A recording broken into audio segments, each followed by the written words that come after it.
The night it happened, the world was quiet. The sky above the Pacific Ocean shimmered with a strange light, soft silver streaks that moved against the stars. At first, people thought it was a meteor shower. Cameras pointed upward, social media flooded with videos, and scientists scrambled to make sense of the data. But then, something strange happened. The lights stopped moving. They hovered. Air traffic control reported no known aircraft in the area. Military radars showed an unidentified cluster entering Earth's atmosphere. Governments went on alert. But before anyone could react, the world saw it. The first real image of what would later be called the arrival of the exiles. They weren't coming fast. They weren't attacking. They were falling, slowly, almost gracefully, like broken ships trying not to die. When the first wreckage appeared on telescopes, it didn't look like anything human. Long, thin structures curved like silver bones, glowing faintly from the heat of re-entry. Some of them broke apart, scattering across the ocean, while a few remained intact, spiraling toward the emptiness of a desert in Western Australia. Within hours, the world's media was there. Reporters, soldiers, scientists, and frightened locals gathered at a safe distance, waiting for something, anything to happen. But what they found was silence. The ships just lay there in the sand, cracked open like eggshells. For 2 days, no one dared go near. Then came the signal. It wasn't a message anyone could understand at first, a series of pulses and tones, almost like a heartbeat echoing through radio channels. The world's best minds tried to decode it. Some thought it was a distress call. Others thought it was a warning. But when the sound was finally translated, it was just 3 simple words. Please, help us. That changed everything. Across the world, people watched their screens and felt something strange, pity, not fear. For the first time, the idea of visitors from another world didn't bring images of invasion or war. It brought a quiet sense of sadness. Whoever they were not conquerors. They were survivors. Governments didn't know how to react. Some wanted to send military units first. Others called for scientists and doctors. Debates filled the news. Was this a trap, a trick? Could these creatures be dangerous? But in small towns and cities, away from politics, people simply asked one question. What if they were telling the truth? As drones flew over the crash sites, the images that came back were shocking. Inside the shattered ships, figures moved, slowly, weakly. They were not like humans, yet not terrifying either. They seemed fragile, wearing strange fabric that shimmered like water. Their movements were slow, tired, almost fearful. They were not armed. They were not soldiers. They were just lost. When the first human rescue team arrived, they expected hostility. Instead, they found suffering. The air around the ships was heavy with smoke and the scent of something metallic. The aliens, later called the exiles, were struggling to breathe. Their skin changed colors as they gasped, and their limbs trembled with exhaustion. They looked at the humans with something everyone could understand, fear mixed with hope. One of the medics approached, holding up both hands to show he meant no harm. The alien reached out with a trembling limb, covered in faint patterns that glowed softly under the sun. It touched his glove and made a low musical sound, almost like a sigh. That single moment was seen live by millions of people around the world. A human hand reaching out to an alien being, not in war but in compassion. It became one of the most iconic images in history. Soon after, global broadcasts confirmed what the world had already guessed. These beings were refugees, banished from their homeworlds. Their ships carried no weapons, no technology meant for conquest. Inside, scientists found damaged navigation systems, worn-out medical supplies, and something deeply human. A small folded cloth that seemed to hold a child's drawing. It showed 2 suns and a small blue planet. That drawing broke the internet. In the following days, scientists, linguists, and doctors worked around the clock. They built temporary shelters around the crash sites, carefully maintaining air pressure and temperature for the exiles. Governments argued over what to do next, but the world's attention had shifted. Ordinary people began sending messages of support online. Children wrote letters that were translated into sounds and played through speakers near the camps. "You're safe here," one message said. "We won't hurt you," even though no one knew if the aliens understood the words. The tone, the kindness seemed to calm them. Then, something unexpected happened. From one of the ships, a small transmission reached Earth's satellite receivers. Scientists decoded it within hours. It wasn't a request for resources or technology. It was a story, a simple explanation of what had happened. Their people had lived across many star systems, part of something like a galactic council. But when a war broke out between powerful species, the exiles refused to join the fight. They wanted peace. For that, they were punished. Their colonies were destroyed, and their ships were sent away, marked as traitors and forbidden to return to any world. They had drifted for years, moving from star to star, searching for a place that would take them in. Every planet they approached turned them away. Every civilization feared the consequences of helping them, until they found a small blue world at the edge of the galaxy, Earth. The humans listened to the story in silence. It was both heartbreaking and inspiring. These beings had lost everything, yet they hadn't given up. And now somehow, out of all the planets in the vast universe, they had come to the one world reckless enough to care. In the weeks that followed, more of the exiles were rescued. They began to recover slowly. Some learned basic human gestures, pointing, nodding, even smiling in their own way. Children in nearby towns painted pictures and left them near the camp fences. Soldiers on guard duty began talking softly to them, even though they couldn't understand. Bit by bit, fear started to fade, but not everyone was happy. Some groups protested, warning that humanity was putting itself at risk. "We don't know who they are," they said. "We don't know what they might bring." News channels ran endless debates. Scientists argued about contamination, safety, and politics. But among ordinary people, something much stronger was spreading: empathy. Because for once, humanity saw itself reflected in someone else's eyes. The exile's story wasn't just about aliens, it was about rejection, survival, and the need for home. It reminded people of their own history: wars, borders, refugees, those cast out by others who thought they didn't belong, and that realization changed everything. Late one night, as the camps glowed softly under floodlights, a small group of exiles gathered near the edge of their enclosure. A translator device flickered to life as they pressed their hands against the barrier. Through the static, a simple message came through in broken English: home. Safe? The guard standing there didn't know what to say. He looked at them, then at the dark sky above. After a long pause, he nodded slowly. "Yes," he whispered. "You're safe now."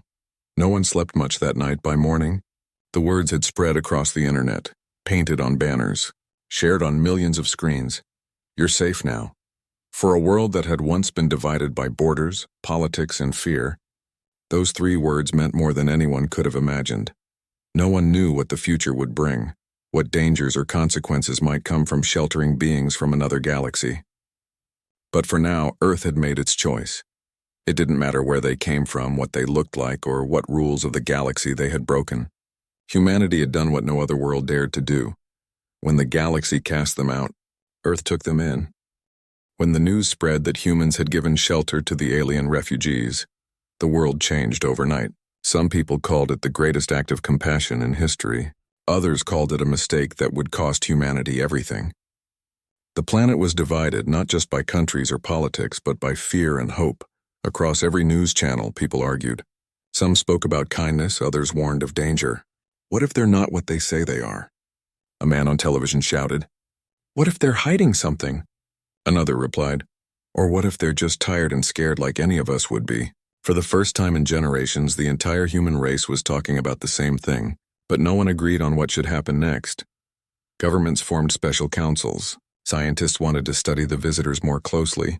Doctors wanted to help them heal, and soldiers wanted to keep them under watch. Some countries even refused to let the aliens' ships land on their soil. They called it a security risk. But not everyone followed the rules. In small towns and coastal villages, ordinary people began sending supplies: food, water, blankets, anything that might help. Some even volunteered to go near the camp fences to wave or speak softly through translators, trying to make the aliens feel welcome.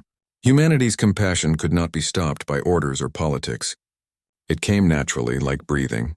Inside the camps, the exiles were slowly recovering. Their ships had been destroyed beyond repair, but their spirits were not. They were quiet, gentle beings with skin that changed color in the light. Some of them had marks along their limbs that glowed faintly like veins of silver. They didn't speak loudly, but their eyes, large, deep, and filled with strange light, told stories of pain and exhaustion. At first, they didn't understand why humans were helping them.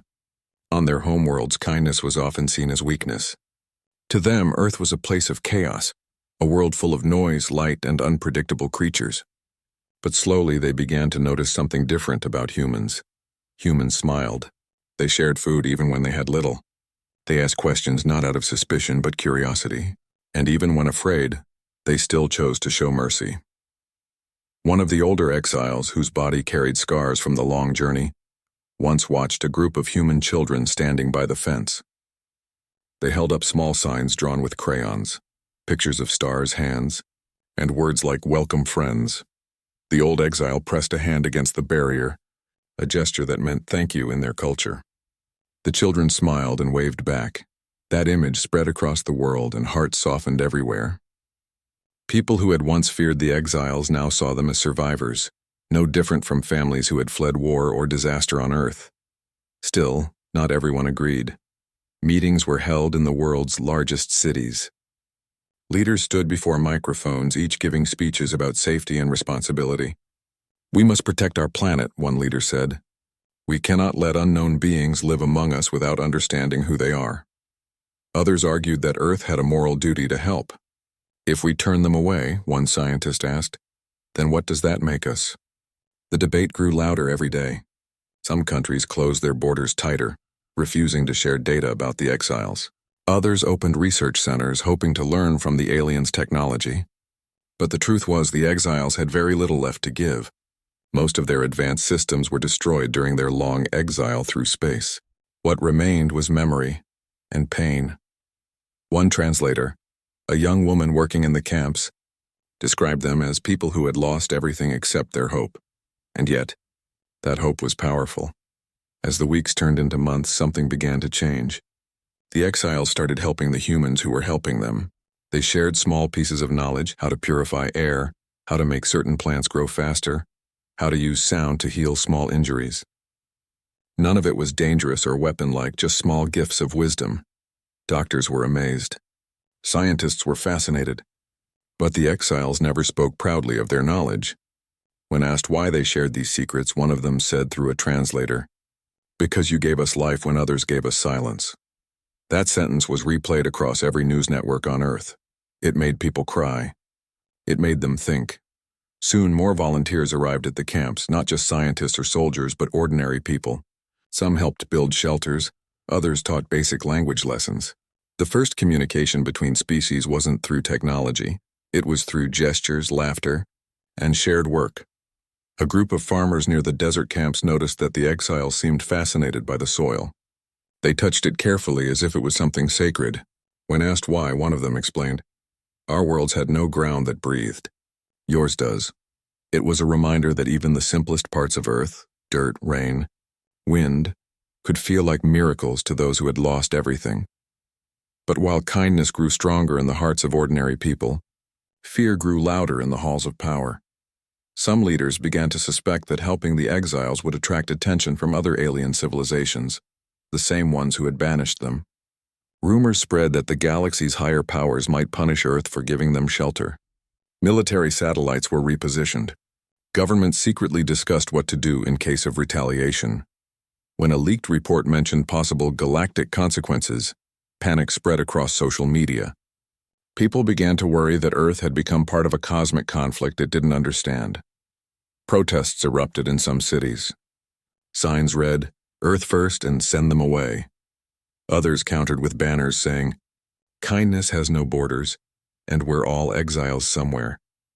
The world was now a reflection of itself, its fear and compassion battling side by side. During this chaos, a small event happened that changed everything again. In one of the camps, a fire broke out due to a power failure. The flames spread quickly, endangering both humans and exiles trapped inside. Before emergency teams arrived, something extraordinary happened. A group of exiles ran toward the fire, not away from it. They used strange crystals from their wrecked ships to absorb heat and create a barrier that stopped the flames from spreading. When the fire was finally controlled, the exiles were injured but alive. They didn't ask for thanks. When questioned later, One of them simply said through a translator, "We couldn't watch you burn. You saved us. We save you." That single act changed global opinion almost overnight. The same news channels that once called them a threat now called them heroes. From that day forward, public support for the exiles grew rapidly. People began to send letters and small gifts, handmade crafts, stories, even music. Someone played a song on a guitar near one of the fences, and the exiles responded by humming in harmony, creating sounds no human instrument could match. It was haunting and beautiful. For the first time since their arrival, laughter filled the camps. Yet behind the growing friendship, a quiet worry remained. Every night, scientists noticed faint signals in deep space, coded transmissions coming from unknown sources. Some believed these were messages from the same galactic powers that had cast the exiles out. Others thought they were warnings. The exiles didn't speak of it. When asked, they just looked toward the sky with sadness in their glowing eyes. Still, the humans who lived closest to them refused to be afraid.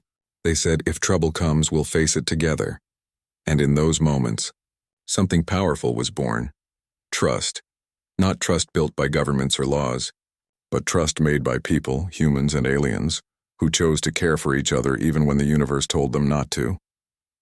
Months later, one of the exiles, now able to speak broken English, stood before a camera and said softly, "In the stars they say humans are dangerous, but here I see only hearts." That short message went viral across every corner of Earth. People cried. They laughed. They felt proud, because no matter how divided the world had been before, one thing was clear now. Humanity had done something no other civilization in the galaxy dared to do. It had chosen kindness over fear, and though the galaxy had cast the exiles out, Earth had taken them in, not because it was easy, not because it was safe, but because deep down, humans understood what it felt like to be lost and alone. They understood what it meant to need a home, and that understanding became the strongest force in the universe. Weeks passed, then months, and the world slowly learned how to live with the exiles. What began as fear and confusion was now turning into something deeper, curiosity mixed with care. Humanity had never experienced anything like this before. People were still getting used to the idea that creatures from another galaxy were walking the same ground, breathing the same air, and looking up at the same sky. In the early mornings, the desert camps were calm. The air shimmered with heat, and a soft wind moved across the sand. The exiles liked to sit outside their shelters, facing the rising sun. They said the light helped them heal. Many of them still carried faint burns and marks from their long journey through space. The doctors couldn't understand how their bodies worked, but they tried their best. The exiles, in return, began to help the doctors understand their strange biology. It wasn't an exchange built on rules, it was built on trust. Every day, small steps were being taken. Translators worked with the exiles to develop a shared language. Scientists studied their written symbols, which looked like lines of gentle waves that glowed faintly under light. Over time, they began to communicate not just through devices but through gestures and sound. The exiles' voices had a soft musical tone, almost like singing, and when they laughed, something they rarely did at first, it sounded like wind chimes in the air. For the humans who worked with them, those small signs of emotion meant more than any scientific discovery. It meant they were starting to feel safe. One afternoon, a group of exiles joined local engineers to repair one of the power generators that supplied electricity to the camp. The machine was old and had stopped working properly. While the humans checked the wiring, one of the exiles walked forward and placed their glowing hand over the broken metal. The air filled with a soft hum, and suddenly the generator came back to life. No one knew how they did it, but the exile smiled shyly and said a single word: "Together." That moment became symbolic. It reminded everyone watching that maybe cooperation, not fear, was what the universe had been missing all along. Soon, Earth began to send teams from universities and organizations to learn more about the visitors. The exiles taught simple things: how to create energy more efficiently, how to clean polluted water, and how to grow plants in poor soil. None of these were secrets of war or conquest. They were lessons in survival, things they had learned during their long exile across space. They shared these not as teachers but as friends. As the bond between humans and exiles deepened, the camps began to feel less like refugee zones and more like small towns. People from nearby areas would bring fruits, music, or handmade gifts. In return, the exiles began creating strange but beautiful ornaments from the remains of their ships. Some of these were given to children as symbols of friendship. Others were hung on the fences like glowing stars. At night they shimmered gently, lighting the desert with a peaceful glow.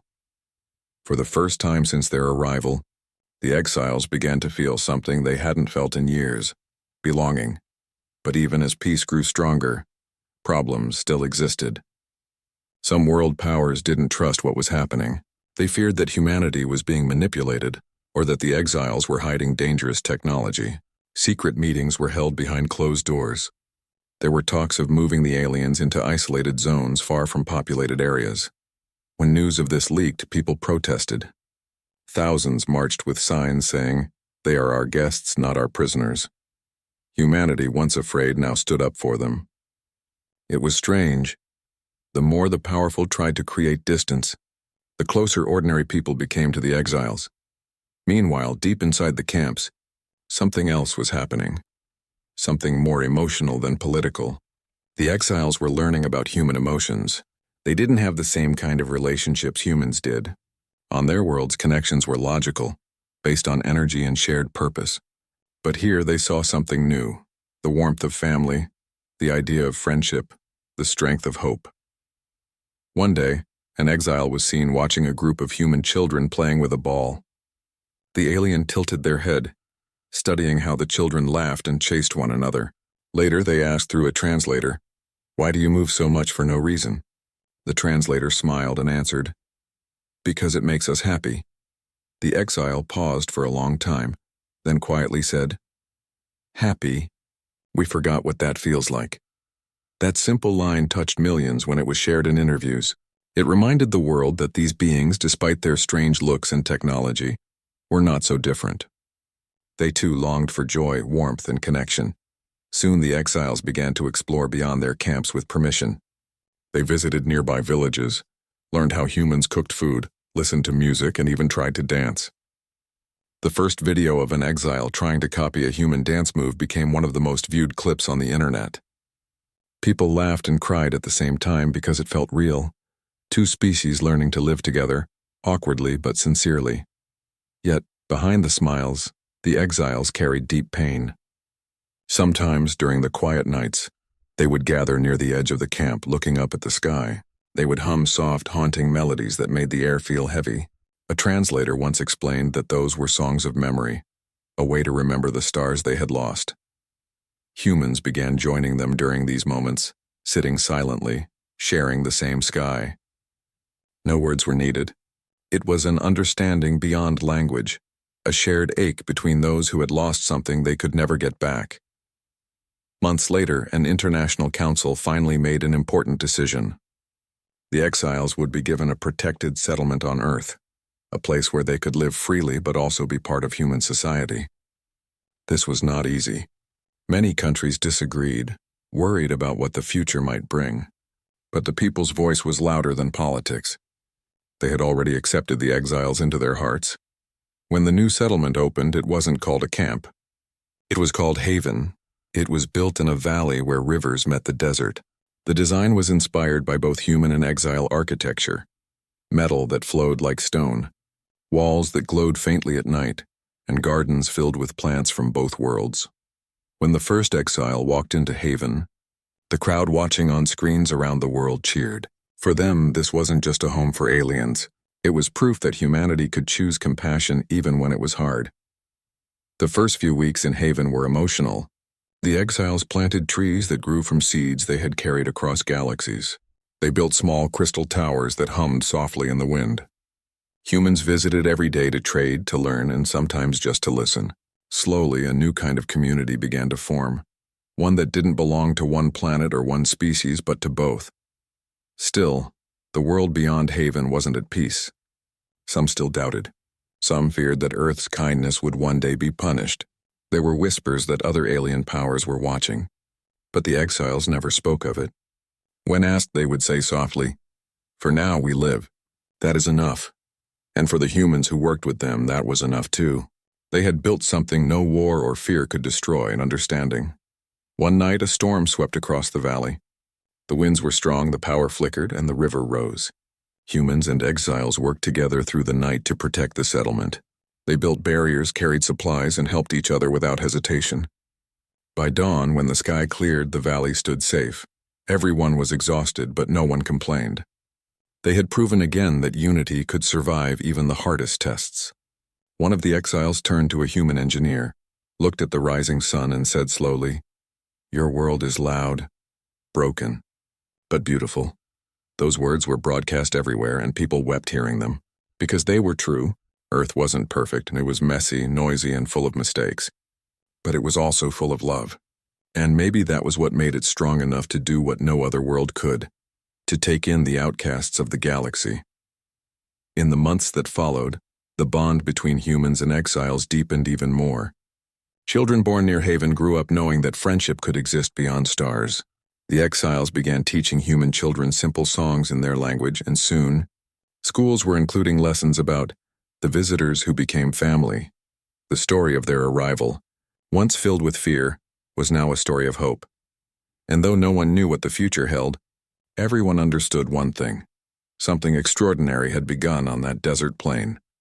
For the first time in the history of both species, two very different worlds had chosen to walk the same path. The galaxy had cast them out, but Earth, flawed, wild, and kind, had taken them in. And maybe, just maybe, this was only the beginning of something far greater than either side could imagine. Life in Haven began to take shape in ways no one could have imagined. What once looked like a refugee camp had now turned into a living city, calm, quiet, and full of strange beauty. Humans and exiles worked side by side, building homes, planting crops, and sharing stories. The valley that had once been empty was now alive with lights that glowed softly at night, part electricity, part alien energy. It was a sight people traveled from all over the world to see. At first, the world treated Haven like an experiment. But as the months passed, it started to feel like something more, a symbol of what humanity could become. It wasn't about technology or science anymore. It was about trust, about what could happen when fear gave way to kindness. Every morning, the exiles would gather in the open square, facing the sunrise. It was their tradition, a quiet moment of peace before the day began. Humans often joined them, sitting silently, feeling the warmth of the light on their faces. No one spoke during that time. The silence itself felt sacred. Children, both human and exile, ran through the narrow streets of Haven, laughing together. The exile children were smaller, with glowing marks along their arms and eyes that reflected colors like crystal. The human children didn't care. They shared toys, games, and laughter as if they had always belonged to the same world. Scientists from all over came to study how the exiles lived. But what amazed them most wasn't their technology. It was how quickly they adapted to life on Earth. They learned to use human tools, to grow plants in soil, and to speak in soft, broken words. Some even began to understand humor. One day, an exile tried to copy a human joke about the weather. The timing was off, and the words came out clumsy. But when everyone laughed, the exile joined in too, a soft, musical laugh that sounded like wind through glass. It was small moments like this that showed how deeply the two species were starting to understand each other. But even as Haven thrived, the world outside remained uncertain. Not everyone liked what was happening. Some believed the exiles were being treated too kindly, that humanity was forgetting to protect itself. There were rumors, whispers that other alien civilizations were watching Earth with growing concern. The exiles knew this was true, though they rarely spoke about it. Sometimes at night they would gather near the edge of Haven and look toward the stars, their faces lit with quiet worry. Humans noticed, but no one pushed them to explain. It felt like a fear too big to put into words. Despite that, life in Haven continued peacefully. Farmers from nearby towns visited to trade goods. Musicians came to perform songs, and sometimes the exiles responded with their own music. Strange, echoing tones that filled the air like the hum of the universe. When played together, human and exile music created something hauntingly beautiful, a blend of two worlds that sounded like hope. There were also small festivals. During one, the exiles shared a tradition from their home, a ritual of light. They used small crystals that glowed when touched by warmth, releasing gentle waves of color. Humans joined in, placing the crystals in water bowls. The reflections painted the air in shades of blue, silver, and gold. It was as if the stars themselves had come down to visit. People cried seeing it, not out of sadness, but because it reminded them that even after pain, beauty could be reborn. But not everything was peaceful. As Haven became more famous, more outsiders came. Journalists, politicians, people seeking answers. Some wanted to help, others wanted control. Governments began to argue again about who owned Haven. Could it belong to one country? Or was it the property of all humanity? In truth, it belonged to neither. Haven was not built on power. It was built on shared survival. The exiles didn't want ownership. They wanted safety. The humans who lived among them didn't want control. They wanted peace. But power always found a way to create noise where there should have been silence. Then one day the sky changed. It started as a whisper among scientists. A faint signal detected far beyond Earth's orbit. Rhythmic, organized, and unmistakably artificial. It wasn't coming from Haven, and it wasn't one of Earth's satellites. It came from deep space moving closer. When the news broke, the world froze. Some believed it was just static interference. Others feared the worst, that it was a message from the same Galactic Council that had cast the exiles out. Governments demanded answers from the exiles, asking if they recognized the signal. At first, the exiles remained silent. But when the message repeated, they couldn't hide the truth any longer. Through the translators, one of them explained that the signal came from a patrol fleet, ships that belonged to the same forces that had banished them years ago. They had found Earth. For a few moments, the entire camp went silent. Even the wind seemed to stop. The exiles looked at one another, their glowing markings dimming with fear. They had known this day might come, but none of them wanted it to happen here, not on the world that had given them peace. The news spread quickly. Panic rose in cities across the globe. People feared that protecting the exiles might bring danger to Earth. Governments started preparing defensive measures. And debates grew louder once again. But something surprising happened. Ordinary people, farmers, teachers, doctors, construction workers, and started speaking out. They said, "If those ships come here to take them away, we will not stand by." The same humanity that once feared the exiles now stood ready to protect them. In Haven, the exiles were deeply moved. Some cried, or did the closest thing their kind had to crying. They had expected to be rejected again, to be handed over for the sake of safety. But Earth was different. The humans refused to betray them. That night, the leaders of the exiles called for a gathering in the heart of Haven. Both humans and exiles came together under the moonlight. The exile who spoke was one of the oldest among them, their voice soft but filled with strength. "We were cast out by the stars," the translator echoed, "and we wandered without hope. Every world turned us away. But this one opened its heart. If danger comes, we will not hide behind you. We will stand with you." The humans listening nodded quietly. Some smiled through tears. There were no grand speeches, no promises of war, and only unity. The following days were filled with preparation, not for battle, but for peace.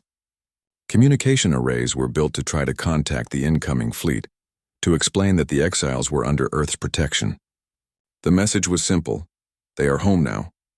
For the first time, humanity spoke not as divided nations, but as one planet. The transmission was sent in dozens of languages, ending with a line that became famous around the world. "We are one world. We do not abandon those who seek peace." The signal was broadcast for days. No answer came. The skies stayed quiet. The tension was unbearable. People began gathering in cities and towns, holding vigils. In Haven, the exiles and humans lit the glowing crystals again. This time not for celebration, but for hope. Their lights shimmered across the valley like stars waiting to be reborn. Then one night, the signal from space stopped. The incoming object changed course. The patrol fleet, whatever it was, turned away. No one knew why. Maybe the galaxy had listened. Maybe it had simply decided Earth wasn't worth the trouble. Or maybe, and this was what the exiles believed, the message of unity had reached farther than anyone expected. Whatever the reason, the danger passed. The next morning, when the sun rose over Haven, the air felt lighter. People hugged. Exiles and humans celebrated together. For the first time since arriving on Earth, the exiles felt something they hadn't felt even in their home worlds: true safety. Reporters later asked one of the exiles how they felt, knowing the fleet had left. Through the translator, they gave a simple answer: "We are not exiles anymore." That sentence went down in history. It became more than just a phrase. It became a lesson. A reminder that being human wasn't about where you came from or what you looked like. It was about how you treated those in need, even when it wasn't easy. From that day on, Haven wasn't just a city. It became a symbol of the best part of humanity, the part that chooses compassion over fear. And somewhere out there, in the endless dark of space, maybe other worlds heard the story too. The galaxy had cast them out, but Earth had taken them in. And in doing so, Earth had shown the stars something they had forgotten: that kindness could be stronger than power, and that even the smallest planet could hold the biggest heart. Life in Haven had begun to feel normal, though nothing about it was ordinary. Humans and exiles lived side by side, sharing tasks, stories, and small joys. The exiles had slowly started to understand the rhythms of Earth, the warmth of the sun, the smell of rain, the softness of soil beneath their feet. They no longer feared every shadow or sound, and the humans who lived near them had begun to understand the fragility and resilience of beings who had survived the cold emptiness of space. But normalcy was only part of the story. Haven had become a place of learning not just for the exiles but for humans too. People discovered that courage and kindness were not just moral concepts. They were actions that could change the course of lives.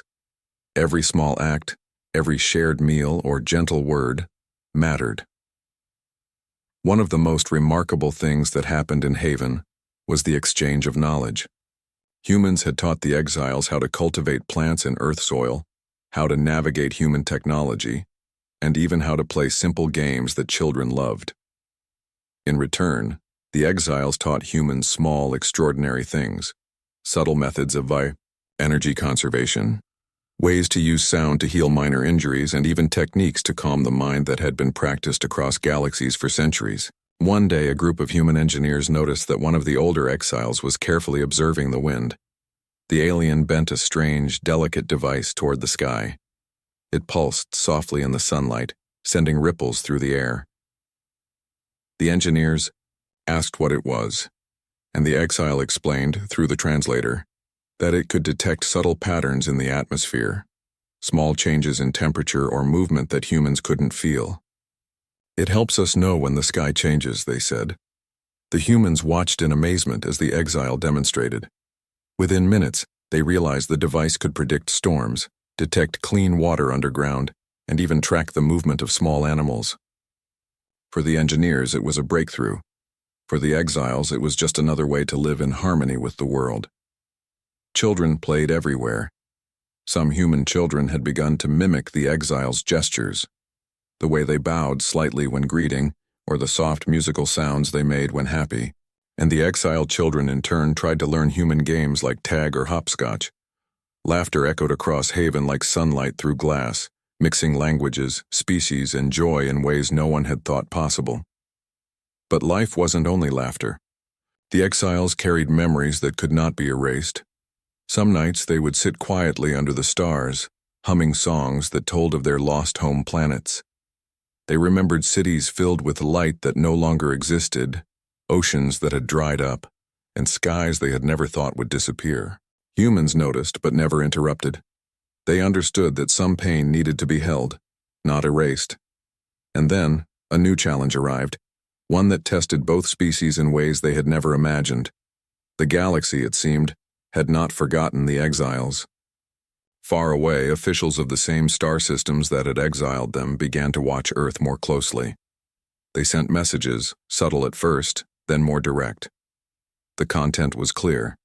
The exiles did not belong on Earth. Humanity had no right to shelter them. Governments around the world debated what to do.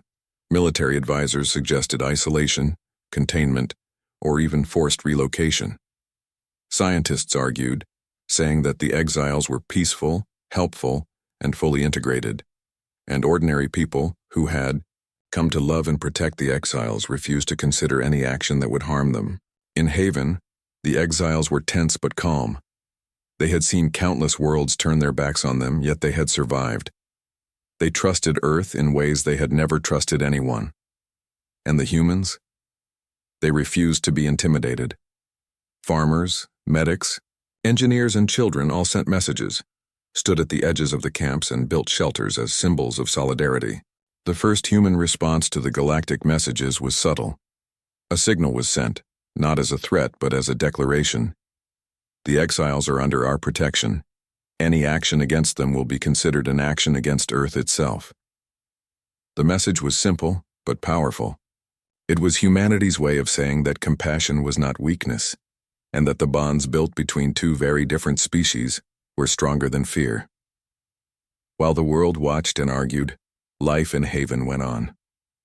The exiles began sharing more of their knowledge. Some of them taught human children about constellations invisible to Earth's sky, stories about planets filled with music, and lessons on how life could survive in environments humans had never imagined. These lessons were not just science. They were philosophy, culture, and history all rolled into one. One young exile, curious about human creativity, began drawing with children on large sheets of paper. The images were surreal: glowing forests, flying cities, rivers of light. Yet the children followed along, blending colors and shapes in ways the exile had never seen. By the end of the day, a giant mural stretched across the square of Haven, capturing a vision of two worlds meeting in harmony. And then, a quiet miracle happened. A group of exiles discovered that music could cross species in ways words never could. They began humming melodies while humans played instruments. At first it was awkward, mismatched, and uncertain. But over weeks it became natural.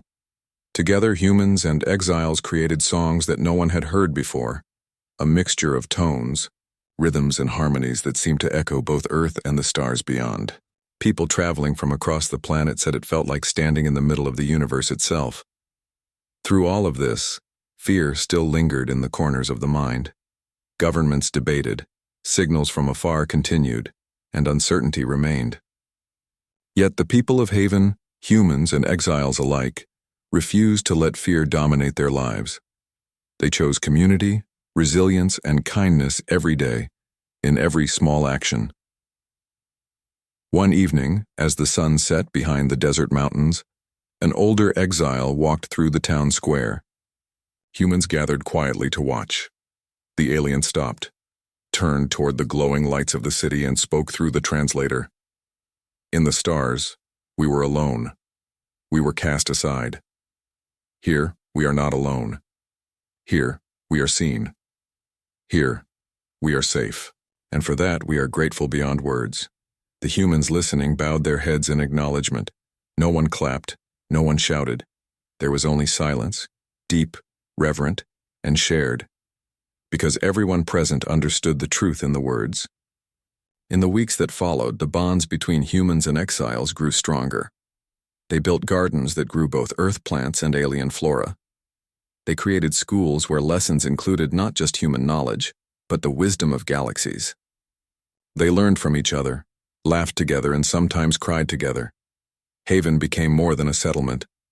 It became proof that life did not have to be ruled by fear, that differences could be bridges rather than walls, and that even the most unlikely beings could find friendship and belonging. At night, when the wind blew across the valley, it carried soft sounds of music, laughter, and humming. It reminded everyone that despite all the dangers they had faced, despite the unknown watching from the stars, they had built something stronger than fear: trust. And the lesson of Haven spread far beyond its walls. People across Earth began thinking differently about their neighbors, their communities, and even the refugees they had once ignored. If humans could open their hearts to beings from another galaxy, they could surely find ways to care for each other here on their own planet. The exiles, once cast out by their own worlds, began to see Earth as more than a sanctuary. They saw it as a place where compassion and courage were tangible, where kindness could create real change, and where being different was not a reason to be feared, but a reason to be celebrated. As the sun rose over the desert each morning, Humans and exiles alike worked together, learned together, and lived together. The galaxy might have watched from afar, the council might have doubted, and the unknown might have lingered beyond the stars, but in Haven life continued, full, vibrant, and united. For the first time in their long journey, the exiles felt it truly. They belonged. And the humans who shared this world with them realized something just as important, that the choice to act with compassion, even in uncertainty, could create a future neither species had ever imagined. The galaxy had cast them out, but Earth had taken them in. And in doing so, Earth had shown the universe a truth older than stars, that hearts willing to care can change everything. Life in Haven had reached a rhythm that felt almost magical. Humans and exiles had learned to live together, sharing not only tasks but stories, laughter, and quiet moments under the stars. The city had grown not just in size but in spirit. Gardens bloomed in colors no human had seen before. Structures glowed with soft, gentle light, and the music of two worlds blended together in the air. It was a place that felt alive in a way that seemed impossible at first. Yet even in this harmony, everyone knew the world beyond Haven remained unpredictable. Governments still debated, satellites still scanned the skies, and the galaxy beyond Earth watched closely. But those worries no longer dominated life in the valley. Humans and exiles had discovered something far more powerful, a sense of shared purpose. The exiles, once fragile and afraid, had become confident in their new home. They had learned human gestures, humor, and kindness, while humans had absorbed the quiet wisdom of beings who had survived eons of space travel and exile. Children of both species grew up side by side, learning from each other without fear. They spoke multiple languages, sang unfamiliar melodies, and played games that mixed Earth traditions with alien creativity. One afternoon, a group of exiles and humans worked together on a water project. A nearby river had shifted its course after a rare storm, threatening the irrigation system of the valley. Humans dug channels, while exiles used gentle vibrations from their hands to move stones precisely, shaping the land in ways no human machinery could. By evening, the river flowed perfectly through the valley, nourishing gardens and fields alike. Watching this, a young human child turned to an exile friend and said, "You're like magic." The exile tilted their head, their glowing patterns flickering slightly. Then softly they said through the translator, "Not magic, only care." Those words echoed through Haven for days, reminding everyone that true strength often came from gentleness. Over time, Haven became more than a settlement. It became a symbol. Humans traveled from faraway cities to witness how two species, once strangers and enemies of circumstance, could build a life together. The exiles shared knowledge of their science and art, but also of their culture, songs that traced the motion of galaxies, drawings that captured light in ways humans could barely imagine, and lessons in patience and observation. One evening, a group of exiles gathered at the edge of the valley. They looked up at the stars, silent and reflective. Humans joined them, and together they watched a comet streak across the sky. The translator quietly converted the exiles' soft hums into words. "We have known darkness. We have known exile. Here we know light." No one spoke after that. It was enough. The air was full of understanding, of shared history, and of hope. Yet even with Haven thriving, challenges continued. A distant signal from the galaxy hinted that others were still observing Earth, perhaps judging whether it was wise to shelter beings considered outcasts. Some humans worried, some panicked, but the people living in Haven refused to let fear control their lives. They had learned that fear could not survive where trust and care were stronger. One day, a group of scientists proposed a bold idea. They wanted to create a school that would teach humans and exiles together, combining knowledge from Earth and the stars. At first, the exiles were hesitant. They had rarely taught before, and human ways were unfamiliar. But after seeing how much children of both species wanted to learn, they agreed. The school became a marvel. Classrooms were filled with drawings, glowing symbols, and instruments that made sound in ways no human had ever heard. Lessons included both science and philosophy, music and movement, Earth history, and stories of distant worlds. Children learned to navigate the universe in their minds long before they could hope to reach it physically. Meanwhile, humans and exiles began organizing festivals that celebrated both cultures. During one such festival, the valley was filled with glowing lanterns, music, and laughter. Humans tried to mimic the soft songs of the exiles, while the exiles experimented with human dances. The result was awkward, beautiful, and unforgettable. People came from all over the planet to watch, leaving with a sense of hope that even the most impossible bonds could flourish. Despite these joys, Haven was not untouched by sorrow. Some older exiles still missed their home worlds. At night, they would stand alone in the quiet, looking up at the stars with longing. Humans noticed, and instead of trying to distract them, they joined in the quiet remembrance. Together, they would hum soft melodies, sometimes adding earth songs to the alien ones. In this way, grief was shared and lightened. Then came a moment that would define the story of Haven forever. A long-range signal from deep space arrived, stronger than any before. It was not a threat, it was an invitation. A small delegation of representatives from distant galaxies requested a meeting. They wanted to see how Earth had treated the exiles, a species that had been abandoned by nearly every world they had known. The news spread quickly. Humans and exiles prepared together. Messages were translated, schedules were arranged, and a neutral site was chosen within Haven itself. When the visitors finally arrived, they were cautious, curious, and wary. They had expected hostility or secrecy. Instead, they found a city full of laughter, music, and cooperation.